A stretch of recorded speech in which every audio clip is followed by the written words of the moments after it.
Sis ko, ito na naman tayo. Meron na tayong Barbie doll ngayon na re-reviewin. Actually, ginawa to ng friend ko na si Lianuki yung mismong damit. Ang awkward lang, ngayon ko lang napansin. Kasi, ito kinostomize to ng barkada ko which is si Imelda Marcos nga, di ba? Tapos, ang nakakaloka dito sa pagkaka-customize namin, sorry, magulo yung camera.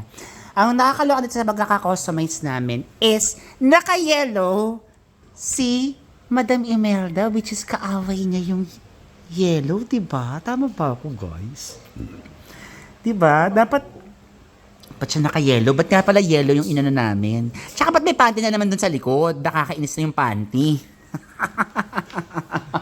Pwede mo ba tanggal muna yung panty dun sa likod? Nakakainis yung panty. Kanina bang panty na napakalaki? Oh, by the way, guys, ito nga pala yung kinostomize sila na.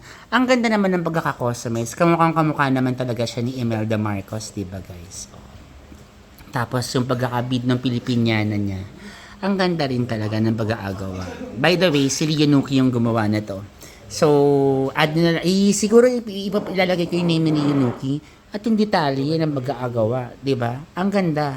Di kalidad. Siyempre, ako gusto ko unahin muna to dahil Pilipin. Siyempre, in fairness, icon din naman si Imelda Marcos. Marami nga lang talagang galit sa kanya. Marami rin naman may gusto sa kanya. So, eto siya ang una nating dolls, si Imelda Marcos. Sana magustuhan niyo siya, guys. See you soon. Bye!